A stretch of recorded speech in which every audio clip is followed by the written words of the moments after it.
नमस्कार, स्वागत आहे तुमचं अंजलीज रेसिपी मराठीमध्ये।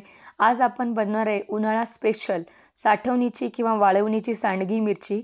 या अगोदर आपण दही मिरची बघितलेली आहे, तर त्याचप्रमाणे आज आपण सांडगी मिरची बनवूया। तर चला मग सांडगी मिरची बनवायला आपण सुरुवात करूया।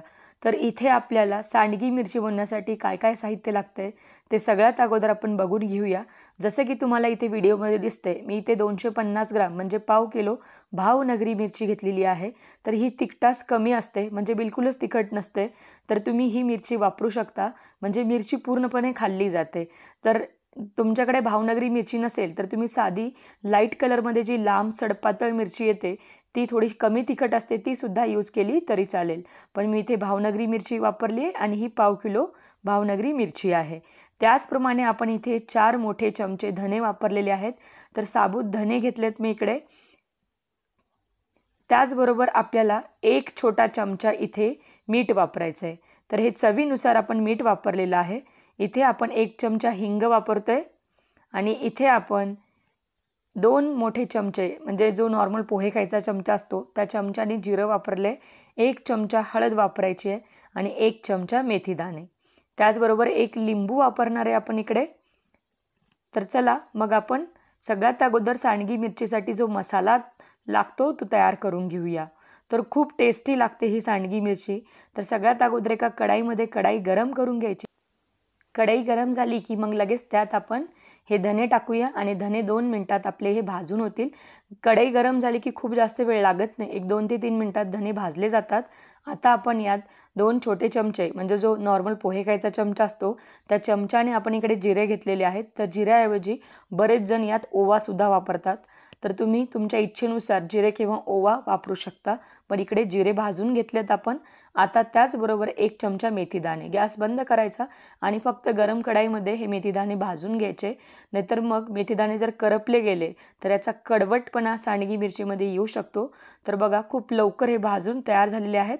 आता आपण एक जो लिंबू घेतला होता त्याचा रस अशा प्रकारे काढून घेऊया। तर इथे लिंबू नसेल तुमच्याकडे तर तुम्ही दह्याचा सुद्धा यूज करू शकता। आता आपण इथे एका मिक्सरमध्ये मेथी दाणे, धने, जिरं आणि चवीनुसार मीठ ॲड करणार आहोत। जिरेही त्यात जे भाजून घेतलं होतं ते ॲड करूया। याचबरोबर आता आपण यात मेथी दाणे टाकूया। तर मेथी दाण्याची क्वांटिटी कमी ठेवायची, नाहीतर मग सांडगी मिरची करवट होते। यात चवीनुसार मीठ टाकून बारीक अशी पूड करून घ्यायची आहे। तर अशा प्रकारे इथे आपला सांडगी मिरचीसाठी जो मसाला लागतो तो तयार झाला आहे। तर आता एका प्लेटमध्ये हा मसाला आपण काढून घेऊया आणि यात मसाल्यामध्ये आपण 1 चमचा हळद पावडर आणि जे 1 छोटा चमचा आपण हिंग घेतलं होतं ते ॲड करूया। तर हिंगामुळं सांडगी मिरची टिकण्यास मदत होते, वर्षभर सांडगी मिरची छान राहते, त्यासाठी हिंग वापरणं गरजेचं आहे आणि हळदीमुळं छान कलर येतो।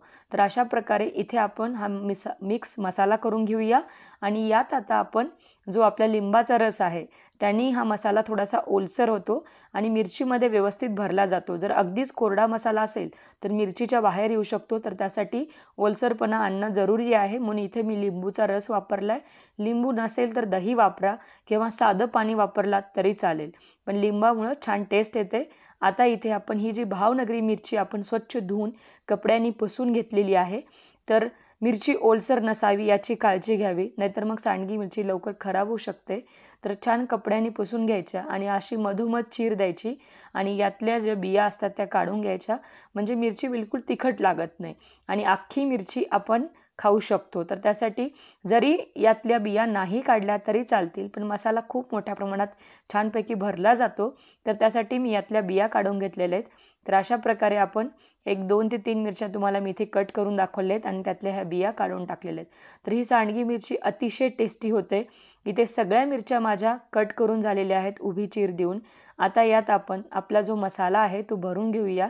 तर मसाला थोडासा ओलसर असल्यामुळं व्यवस्थित बसला जातो आणि छानपैकी तो खूप मोठ्या प्रमाणामध्ये या भावनगरी मिरचीमध्ये भरला जातो। जर साधी नॉर्मल मिरची असेल तर त्यात मसाला खूप मोठ्या प्रमाणात भरला जात नाही, तर त्यासाठी अशा प्रकारे भावनगरी मिरची वापरली तर छान होईल।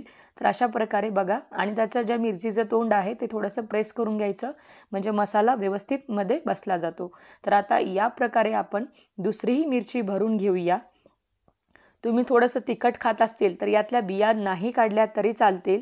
तर अशा प्रकारे जेवढा होईल तेवढा मसाला यात भरून घ्यायचा आणि मिरचीचं तोंड अशा प्रकारे थोडंसं दाबून घ्यायचं, म्हणजे मसाला बाहेर येणार नाही. तर अशा प्रकारे सगळ्या मिरची मी भरून घेतलेल्या आहेत आणि या उन्हामध्ये आपल्याला साधारणतः 2 ते 3 दिवस वाळवून घ्यायच्या आहेत. जोपर्यंत मिरची कडक होत नाही तोपर्यंत आपल्याला ही वाळवून घ्यायचं आहे. तर या हिरव्या मिरचीचा कलर अगदी चेंज होऊन जातो आणि देठही अगदी कडक होतात. तर 3 दिवसानंतर या मिरच्या तुम्हाला इथे अशा प्रकारे दिसून येतील, अगदी कडक झालेल्या आहेत. तर या मिरच्या तुम्ही एखाद्या एअरटाईट कंटेनरमध्ये भरून ठेवू शकता. हवं तेव्हा तुम्ही या शालो फ्राय किंवा तळून खाऊ शकता. नक्की ट्राय करून बघा. रेसिपी खूप सोपी आहे. आवडली तर शेअर करा, लाईक करा, चॅनलला सबस्क्राईब करा.